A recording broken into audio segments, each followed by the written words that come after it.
I suppose to go through some of the things I'd written down, they're more relevant if we'd lost the game, but maybe they are still relevant in a sense. We could have no complaints if we lost that game today. Across the whole game, we could have had no complaints. People talk about injuries, but our front six was Casemiro, Amrabat, Bruno, Mount, Rashford, Højlund, and then you've got Anthony, Martial, Eriksen, Garnacho on the bench. We had loads of options in the front six, and we had 60% possession. There's no problem with injuries today. Like, we just didn't create enough chances. We were poor, so there's no excuses. He's got to look at that. There was also from Ten Hag as well. Just in defence of Marcus Rashford here, he's a complete and utter contradiction. Ten Hag. He's a complete and utter contradiction. Marcus Rashford should have been dropped 2 games ago for Garnacho. And we saw again why. Garnacho came on and things happen. When Garnacho's on the pitch, things happen. I've been saying this for 12 months. Every time he's on the pitch, something happens. He makes things happen. The first goal happens because of Garnacho going to the byline and crossing it. Rashford should have been dropped 2 games ago. He plays Rashford again because he's obsessed with getting Rashford good.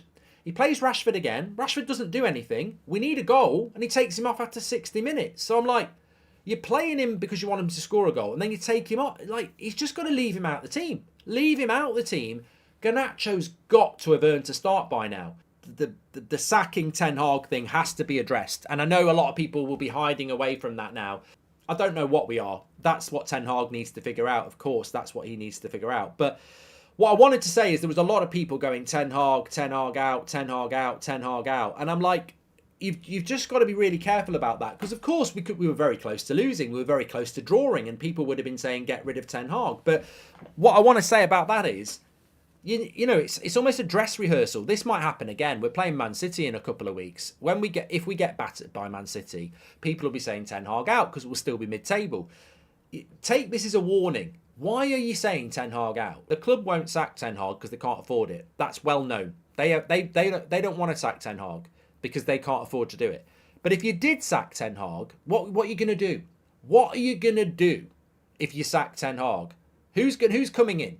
Who's going to take the Man United job? There's no one out there. What? Southgate, Potter, Rooney? What? Why would you sack Ten Hag?